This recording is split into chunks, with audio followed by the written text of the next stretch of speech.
Hello, good afternoon everybody, how are you? Having a lovely show? You had a great time today? Lots of amazing things going on, aren't there? Well, let's hope you can add this to the amazing things that go on today. Because what I'd like to talk with you about today is working with energy systems. How many of you are familiar with energy systems in some way, shape or form? Okay, about half of you.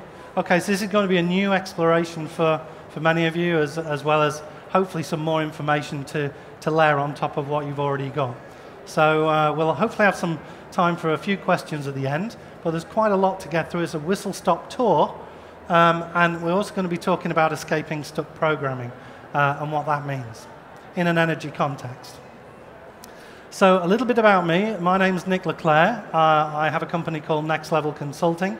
I have a background as a business change consultant, a leadership coach, and a trainer, as well as workshop facilitator, and doing lots of performance improvement, change management things in business. I also have another part of me, which is a metaphysical part of me. This is the woo-woo, sort of less established areas of working with energy, some psychic work, connecting with people's guides, and working on what you might call spiritual levels of evolution. So what I've done is brought that together in a context, and I've found energy to be one of those things that can enable both personal and business transformation work. So that's really what I do is personal transformation and business transformation work. What I want to cover today is a building process of what cosmic energy is all about in a nutshell, how that affects global energy on our planet, and then how that affects our own personal energy on a day-to-day basis.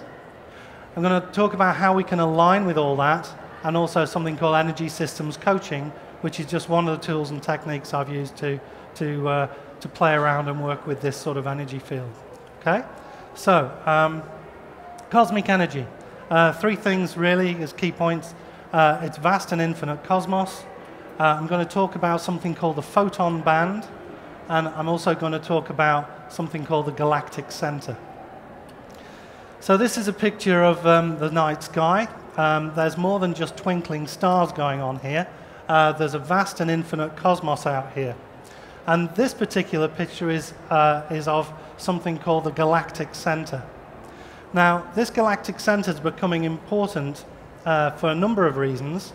Our whole planet and our solar system and our whole galaxy is coming into alignment with this galactic center.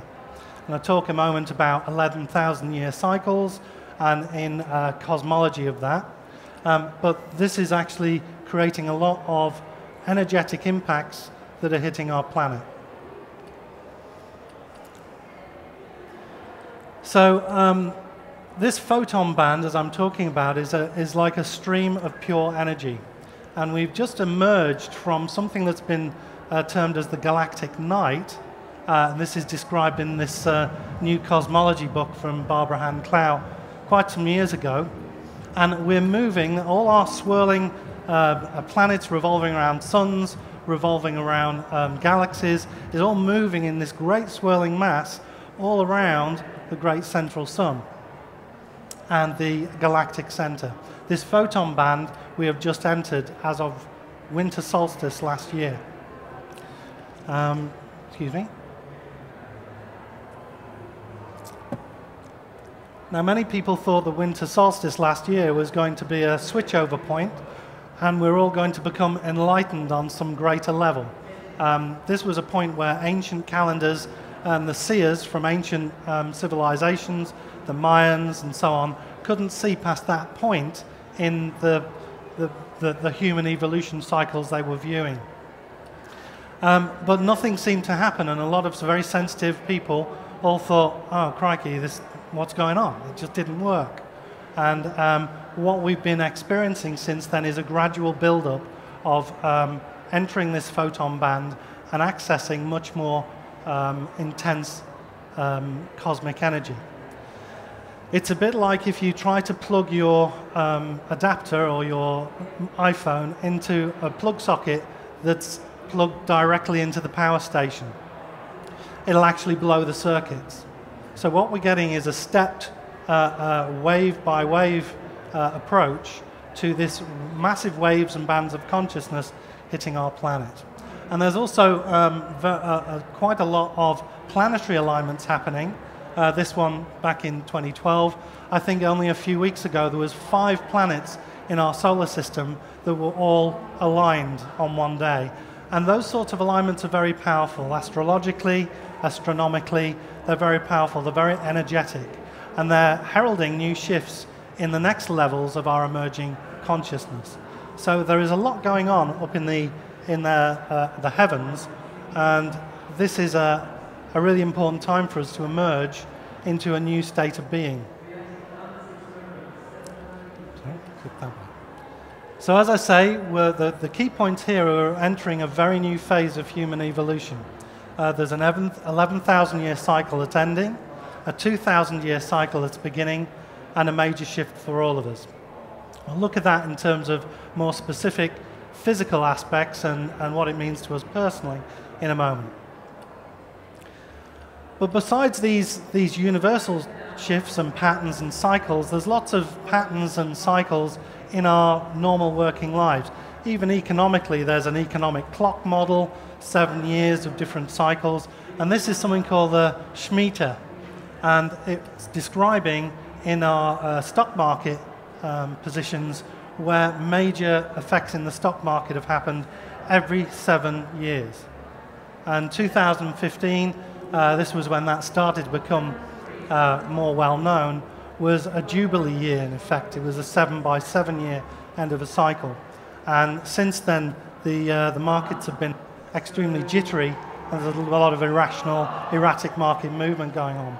So even energetically, it affects things like the stock market and our cycles. And these are things that we don't normally think about or see or have access to.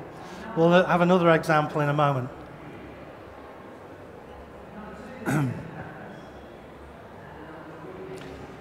So overall, there's an ambient light increase. Our environment and everywhere on the planet is being exposed to a much purer stream of light that is informing us. In effect, the light is coming into the places that were dark before. So there's another way of describing this phase was the age of revelations. And so more and more things are being revealed to us, and we're going to see the truth in a lot of the external institutions, controlling bodies, as well as our own truth. A lot of our own things are being flushed out.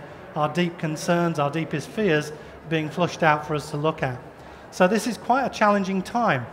I don't know if any of you are working with the full moon, the moon cycles. There seems to be a lot, every month now, huge waves of energy hitting us. And for the very sensitive people, it's quite disorienting at times.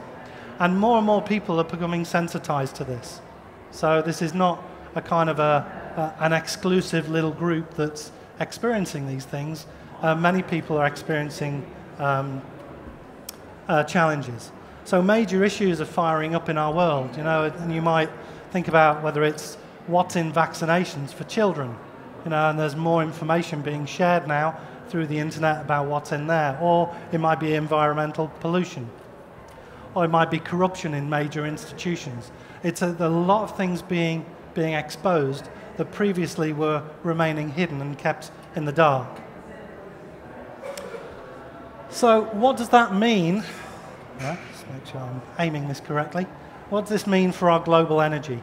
Again, this is a whistle-stop tour. I'm not even touching half of the things that are going on astrologically and so on, but I want to give you a flavor and a frame of reference for how we work with our personal energy in this context. Global energy. Earth's got its own magnetic field, and our energetic environment is being impacted all the time in many ways. This is what our Earth's magnetic energy field looks like. It's a donut shape, or officially it's a toroid, a toroidal shape. And you can see the layers of energy as it goes further away from the Earth. So there's an alignment that's going on with now not only the great central sun in the galactic center, but our own sun. So that energy is coming to us through our own sun and onto our planet. And we're actually seeing quite a lot of solar flare activity going on. I'm sorry, the slide title's a bit short there. And geomagnetic storm activity. And you can see the size of the Earth compared to some of these solar flares.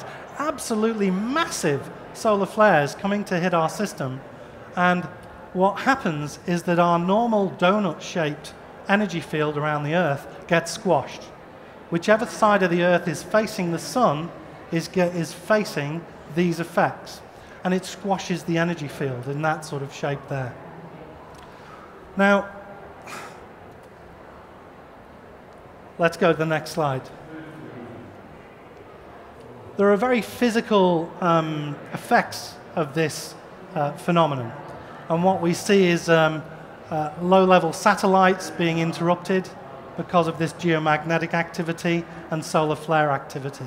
We see telecommunications networks being disrupted. That can affect mobile phones as well as other communication devices.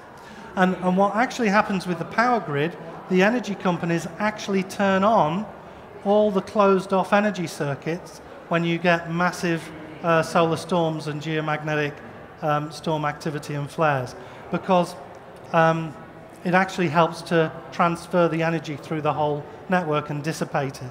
So I didn't realize that until I started looking at this. So they turn everything on. And northern lights are also seen much further south than you would normally see them. So there's very real physical effects in our world from these, this space weather and this solar activity. And there are different ways to measure this space weather, but there are very clear correlations, going back to the stock market again, between market variations and solar flare activity. This has been researched quite significantly, and perhaps there's no surprise that these solar monitoring systems and satellites are funded by the US Department of Commerce. Okay? So there's an app that I tend to use. I don't have shares in this, so I'm just letting you know. It's Solar Monitor app, and that gives you alerts for space weather and solar flare activity and geomagnetic storms. And that's really helpful, because if you start your morning and there's a major solar flare, this thing can actually let you know that there's something going on, and it's not necessarily just you about to have a bad hair day, or it's all just going to go horribly wrong, or the things or you're dealing with people and they're tetchy and irritable, and oh my God, I can't, what's going on? And people get very stressed, and we'll talk about that a bit more, because it's not just the Earth's energy field that's getting squashed. So whichever part of the Earth is facing the sun when these solar flares happen is whoever gets the main effects. If you're sleeping or in the dark side, that's fine, but you obviously can come around in the morning and there's been a solar flare 3 hours ago. The effects are still coming. So this app can measure things like solar wind, and that's how much stuff's coming at us how quickly. It can show us whether it's what class of flare and what class of geomagnetic storm is hitting us. And as you get into this area, it's amazing how you start to go, oh, I realize why I had this experience today, and why maybe other people were how they were, maybe how I was feeling a little more sharp and irritable or vulnerable or whatever I was feeling, because it felt like there's more pressure on me for some unknown reason. This is just part of the more information to help us understand what's really going on. So we're getting into now the personal energy scene. I'm really setting the scene very quickly because I want to work and spend most of our time on how it affects us. Because we're working our day-to-day lives. This stuff's going on out there. Great. Cosmic, great. Global. What about me? So we'll talk about how we can align with our personal energy, our energy systems and centers. And I'm going to talk about, a means of doing that through energy systems coaching. We have our own energy centers, and this is shown as research from the Institute of Heart Math, that our heart is really the prime operating center for our whole body. They've shown research that there are many, many more impulses coming to and from the heart than from the brain. So what this means is the brain is in effect a secondary organ. So how many of us are used to living in our heads? Yeah. And it's quite normal. And all our educational system and everything starts to condition us to how we live in our heads. And yet, we have this whole heart center that is beginning to open because the ambient energy is starting to enable that to happen. So the more we get in touch with this, and bear in mind we're working against some of the things in our culture that tell us, don't let your heart rule your head, and don't allow your emotions to get in the way of your rational brain thinking. What I'm really introducing here is the idea that we have multiple intelligence centers that we can access very new and very different information from just working with the head alone. Okay? In simple terms, you could talk about head, heart, and gut. In broader terms, there are all the energy systems and chakras we have as energy centers, which when you start talking to and opening up conversations with, there are amazing things that can come out. Really amazing information that can help your personal evolution and your personal transformation. So by the way, our personal donut is something like measured to be something like 12 feet or 3 meters away from us, but many experts believe it could be in the hundreds of feet. So let's just think about this for a moment. Okay? We're all sitting in our own energy field, but we're actually sitting in everybody else's energy field. And then we're sitting in everybody else's field outside of this little room in the auditorium area. Now, very sensitive people amongst us, and I've talked to a few today, can walk past somebody in the street and start to feel rubbish for no apparent reason. And they just walk past somebody who's feeling rubbish and can pick up on that. Because they're empathic or they're sensitive, they're energetically aware already. And other people are becoming like that, and they're going, why am I feeling this? So parts of this become making distinctions between what's your own stuff and what's other people from the surrounding area or the people that you're kind of around or with or bumping into. And these are parts of the discernment I'll talk about in a moment. So it's getting out of our heads time. How does that feel? Yeah? I mean, and look what kind of world we've created by living in our heads. Maybe. Okay? So more to come. Let's see. One of the real central parts of this is our spine. Our spine is like an antenna. Okay? It's like a radio transmitter mast, and this is why alignment of our spine is so important. So when we've got our antenna out of alignment, our signal and our reception can go a bit wonky. Okay? So this sort of area of healing can be very powerful, but it's along the spinal column that all our energy centers live as well. Obviously, Eastern medicine practices and acupuncture and meridians are already working in these areas. And our central nervous system is in effect like an energy distribution network. It's just taking energy into the different parts of our system. But we also have energy centers that are outside of our body and in our wider energy field or donut. And we start to work with those as well. Some amazing things can start to happen.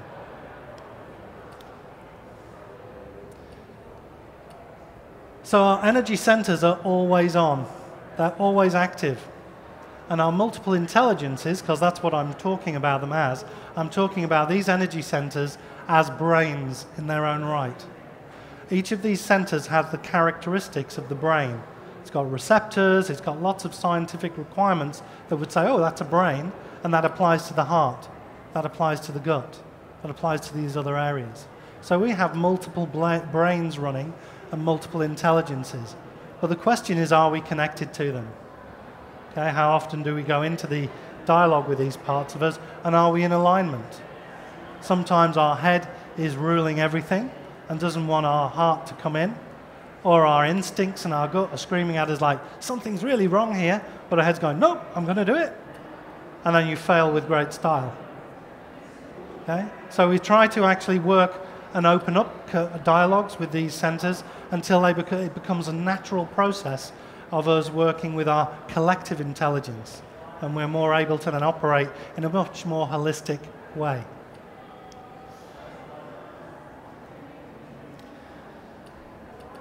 So when we work with our energy systems and we move into the idea of working with them more specifically, the idea is that we're coming from this wrestling with long-term problems or struggles and exploring new connections.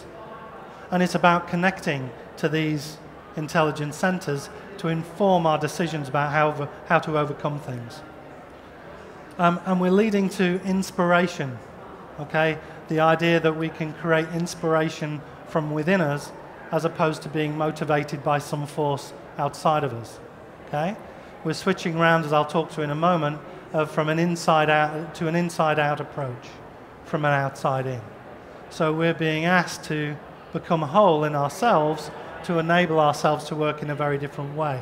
If we imagine our human system and energy field like a human biocomputer, there's often things in there that are stuck, and we need to reset those programs and restore that natural balance and harmony and flow so that when we engage with problems and challenges and issues, we're able to engage in a whole different level and potentially a higher level that means that those problems and challenges become less significant to us. And I think it was Albert Einstein that said, you can't solve a problem at the level that you created it at. So what's the next level up? Okay, so what's the next level for you in that sort of evolutionary shift? And that's what I love exploring with people and helping them find for themselves. So ESC is an integration of various different things. This is energy systems coaching.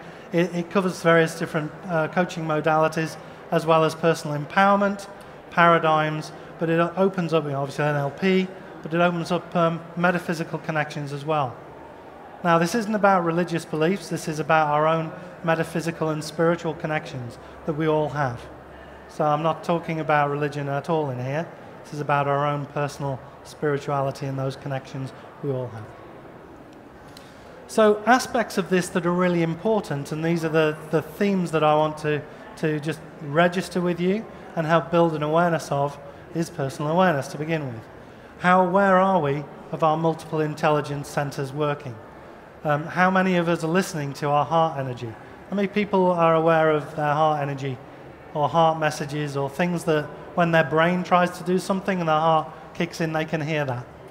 Yeah? A few of you. That's great. Okay? Because these are smaller voices. These different energy centers have smaller voices. So our brain really wants to kind of control the show, as it always has. And what we're finding now is if we can give time and space to these smaller voices, it's going to create some amazing new information.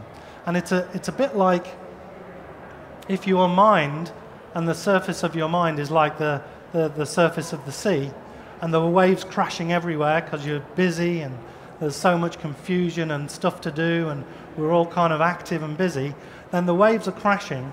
These little bits of inspiration come from the seabed and come up as a little bubble, and as they hit the surface and go, you can't notice them because there's so much froth and surf, there's just no way that you can see it and register it.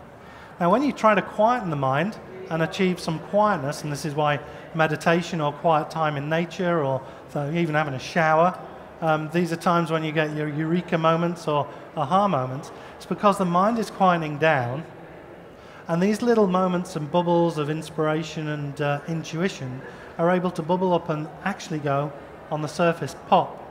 And you go, oh wow, look at that. Amazing. I never thought of it like that before. Or wow, that's a different way of seeing that position. Or, oh yeah, somebody else can help, and I never even thought of them before because I'm stuck in the brain cycle of it all. So some amazing things we can do depending on what we're trying to achieve. We might be problem solving, we might be building a business, we might be building a new life after a massive personal challenge, or all sorts of things. Another theme around this is personal alignment, and personal alignment of different parts of us, parts that might have been separated through previous experiences. And it's a bit like this game Misfits. Has anyone played Misfits when they were a kid? I used to love playing that. You have different cards with a head, different hats, heads, bodies, and legs. And then you try and make up people from like a baby's head and a cowboy's body and some weird and wonderful things. But it's a bit like bringing all these parts of us that have become separate for various reasons back into wholeness again, back into oneness. And these might be parts of us that we don't like much. All right? We might be talking about the good, the bad, and the ugly parts, because our brain and our ego likes to create a nice, clear picture of who we are in all our wonderful glory and perfection, and ignore the bits that I don't quite like about ourselves. Why do I get angry with that tile? Or why do I get triggered by this? Or what's happening when this part of me shows up? I don't like that, so I'll try and heal it. In other words, get rid of it. I'll try and get rid of that part because I don't like it. It's causing me problems. When actually those parts are trying to find a way to express themselves and find their way home, back into our wholeness of being. So the parts that we hate the most about ourselves are coming to your attention for self-love and being loved back into oneness and the wholeness that is our expanded self. And that's a real tricky one, because our brain wants to just dismiss them and pretend they're not, maybe they're not real, or let's take a pill and I don't get that kind of experience again. And really it's about healing on a much bigger level. And if you want to know what you're working on in your personal evolution, look what triggers you emotionally every day. Look what's showing up in your life. Because that's kind of what you're working on. Whether you're consciously aware of it or not, that's the stuff you're working on, or you're being, I should say, asked to work on. And once you've gone through those things, the next level opens up. There'll be other stuff that comes and triggers you, because we're in a next level and there's another level, but that's the name of the game. But we're getting higher vibrational frequencies until ultimately we can live in love. Maybe that's what I'm trying to say. We can live in an environment of self-love, and when we're loving ourselves, how does that change our relationships with everything else? Because nothing can touch us when we love ourselves. We can have all the challenges in the world, but we can still be complete. Okay? So this is some of the ideas that I'm introducing today. And in a sense, it's about looking at life navigation systems again, moving from a head-based operating system, where the head makes the decisions and then carries out everything, to maybe a heart-based operating system, and then the head does the organizing and getting on with the planning, organizing, and doing stuff. In other words, the head goes out and goes, right, thank you, heart, for that decision, because that's come from love, and I'm now going out into the world and finding matches to that decision you've made in the outside world. I'm pretty good at that. That's what brains are good at. And I can actually manifest things now that I know that's what I'm doing. So this is using love as the power behind your inspiration and motivation. Does that make sense? People hanging on in there so far? You're all with it? Yeah? Hanging on in there? Great. Okay. So we're moving from a logical and rational dominated intelligence to a multiple intelligence center based approach, and we're looking at personal resonance. I'm suggesting that there's something that if it feels right, it's probably the right thing to do. But in order to trust our feelings, given all our conditioning, we have to build our discernment about what feels right and what's true to us. Okay? Because we've got this don't let your heart rule your head stuff that's been put into our consciousness for so long. So really we have an expansion into some very different ways of being. And this is an inside-out approach. We're actually talking about working from the inside out to make change happen. And this is enabling new levels of self-reliance and actually enabling us to access full levels of creative resourcefulness and potential. Because what we imagine inside enables us to manifest it on the outside. This is why chasing stuff in the outside world, but not getting your own personal alignment in place, is often very futile and actually leads you to things that you need to sort out internally before you can manifest this external stuff. Because if you haven't dealt with your internal blocks and shadow stuff and some of those internal things, then manifesting the external stuff doesn't work. And I think that's where the secret, I saw something very recently about one of the people who are in the secret saying, actually, it's the shadow side stuff you need to work through so that that abundance circuit can actually work more effectively. So chasing external stuff is one thing, but getting the internal stuff aligned and fully aligned with purpose and your presence and your destiny in this world is part of this inside-out process, which is, I would say, is first. And we're actually, it's a bit like as well the example of Gandhi, when the mother brought her boy to see Gandhi and said, would you tell him to give up sugar? And he said, okay, come back in 4 weeks' time. And so she went away really disappointed and puzzled. Of course, the boy was still shoveling sugar in his mouth and all of that. She came back 4 weeks later, and Gandhi said, okay, you know who I am? The boy nodded to say, give up sugar, it's really bad for you. And the mother said to him, why couldn't you just say that 4 weeks ago?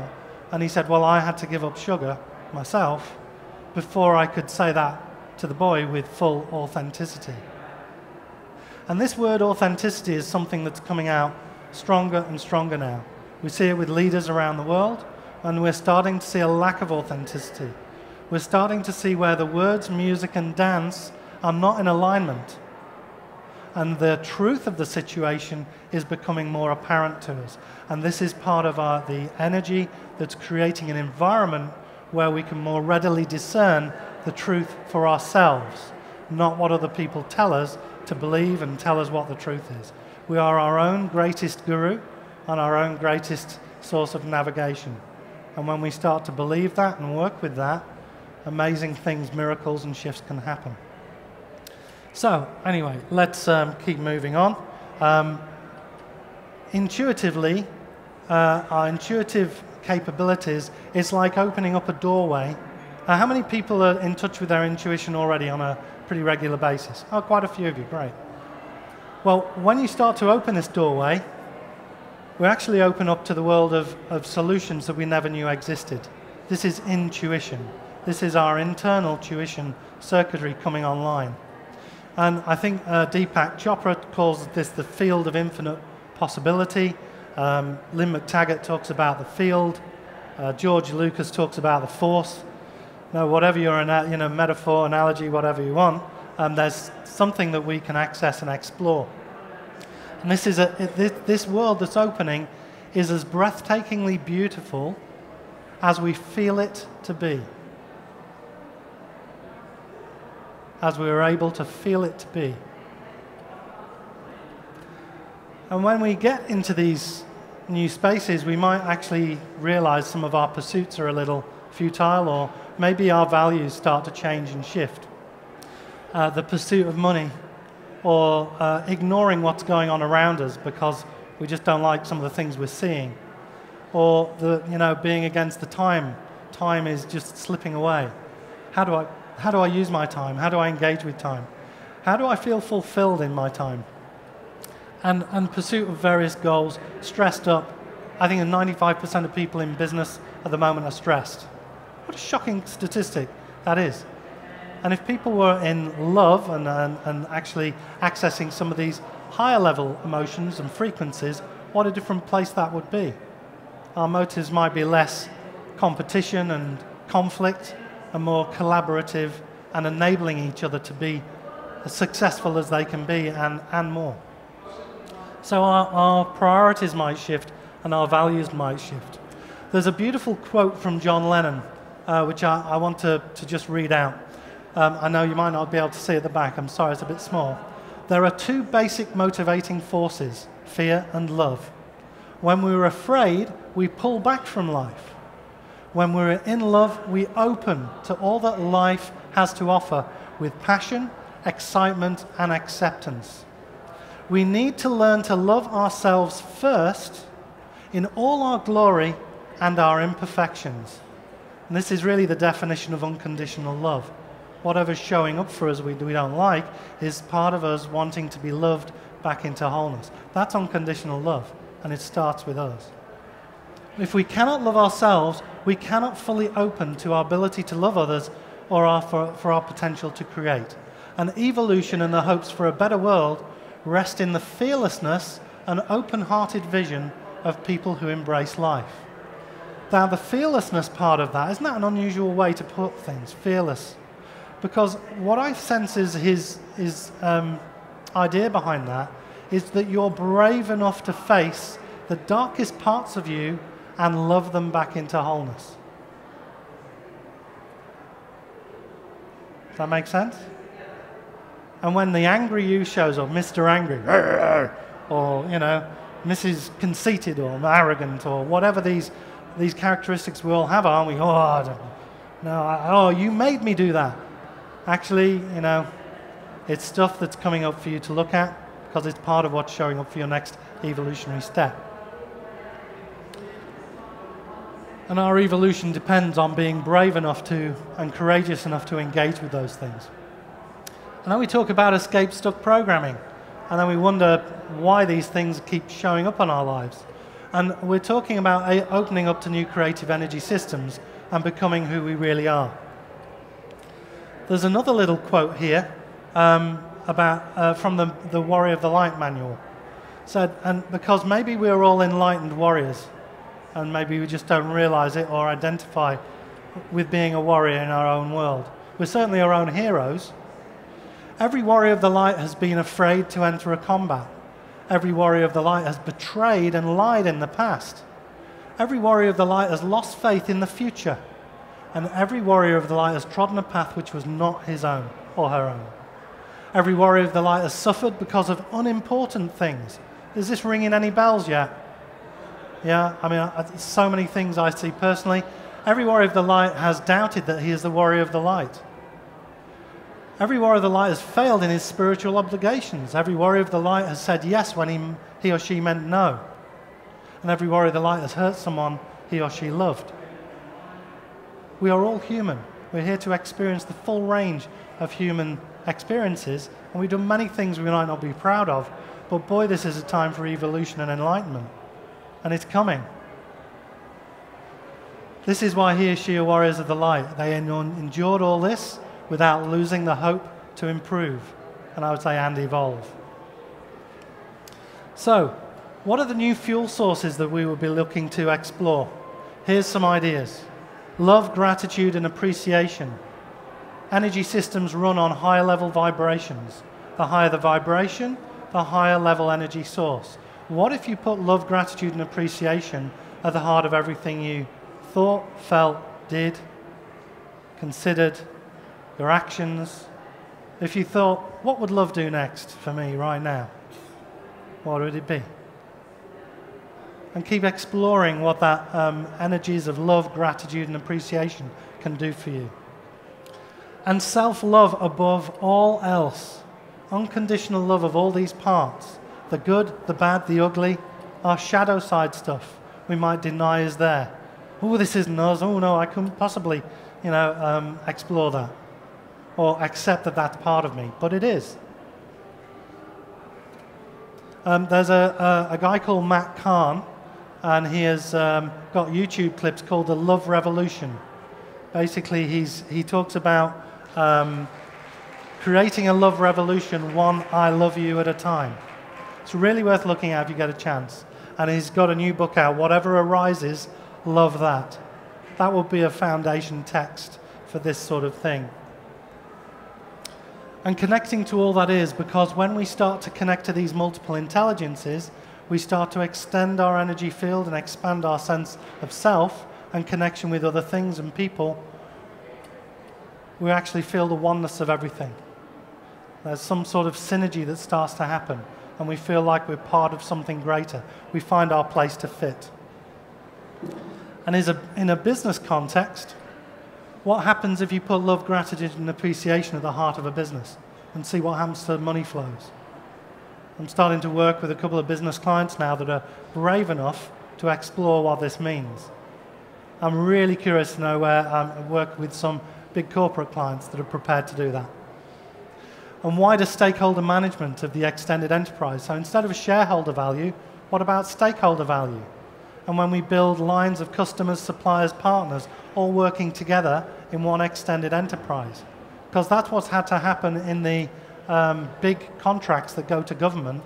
The prime contractors, like, say, BAE Systems in the defense area, ironically, have to bring their whole supply chain with them to show that they're actually a seamless ability to deliver everything through the supply chain end to end. And some of these projects are 25-year projects.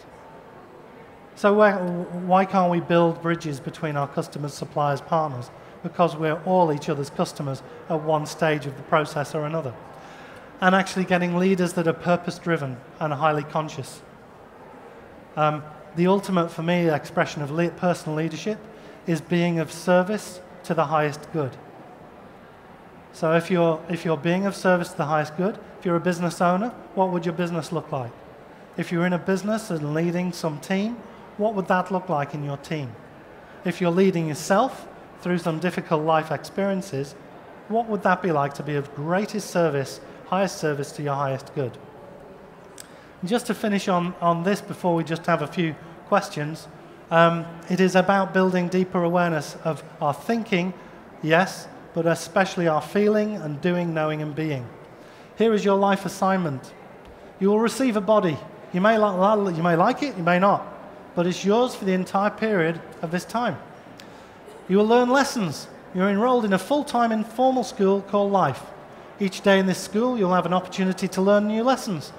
You may like the lessons, or you may think they're irrelevant. It's up to you. There are no mistakes, only lessons. A lesson's repeated until it's learned. There is no better than here. Being here and being present, says Eckhart Tolle in The Power of Now, being present is an extremely powerful place to be. And others are merely mirrors of you. So when someone's really firing your buttons, they're showing you a disowned part of yourself that's showing up through them to get self-love. Pretty radical? Worth try playing with? What you make of your life is up to you. It can be great or it can be crap. It's up to you. And the answers lie inside you. And whether you think you can or you can't, in either case, you'll be right. And I wouldn't just say think about it, of course, because there's these other things. So our last slide here, and then there's some questions. There's a little resonance check, a personal resonance check for you. So, I mean, thank you for your attention and exploring this thing. How does this feel? How does this information feel to you? Take a moment. Is this some information that's worth exploring? Does this feel resonant to you? Does it feel there's truth in it for you?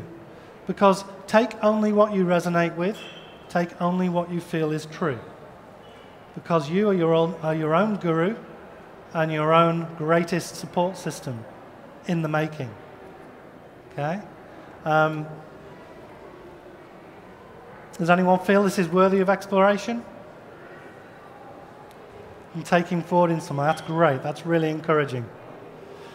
So, thank you for your attention. I'll get some questions in a moment. It's a bit like, ultimately, would you like to take the red pill or the green pill? The red pill or the blue pill in the Matrix terminology. How far down the rabbit hole do you want to go? This was a whistle-stop tour of some of the basic principles, but if you're interested in checking this out, then nextlevelconsulting.co has got more information. I'm on stand 102 all the weekend, and I'd love to hear from you. So thank you.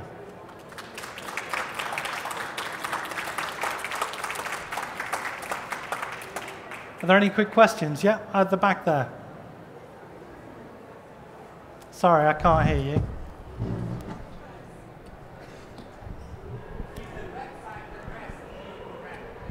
Oh yes, is the website address correct? Yes, I'm just a .co.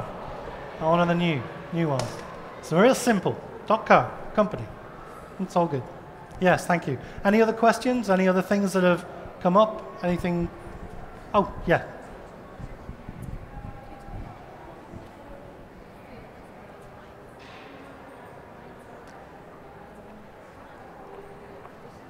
Yeah.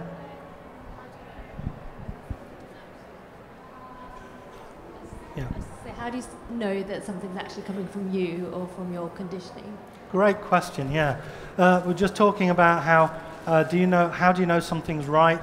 Maybe it's something that you've conditioned to believe in, and how do you know it's that belief system that's conditioning your view, or whether it's some sort of truth, or how it's right for you. For me, it's about discerning how it feels and building up those levels of discernment so you know the difference. And that will be different discernment for you, given your past experience, than it would be for you or any of you. So this is part of the exploration process of building up your self-awareness to be able to discern, is this a go or a no-go? Am I picking this up from someone else, or is this mine? Is this something that I've been conditioned to believe? Do I believe an alternative is even possible? Or am I stuck with my blinkers on and, you know, it doesn't seem like I can do it? Personal empowerment sort of revolves around some of these basic questions to begin with, until you start to explore what the answers are and what they mean for you. And then it starts to come together. One simple way is putting your hand on your heart, breathing through your heart and saying, let go all that head stuff. What does my heart say? What's at the heart of this matter for me? Take a few long, slow, deep breaths, because I can feel even the tension in that question. My head is telling me, I can't do it. I can't do it. But you can, if you can find a way to open up these other ways of communicating.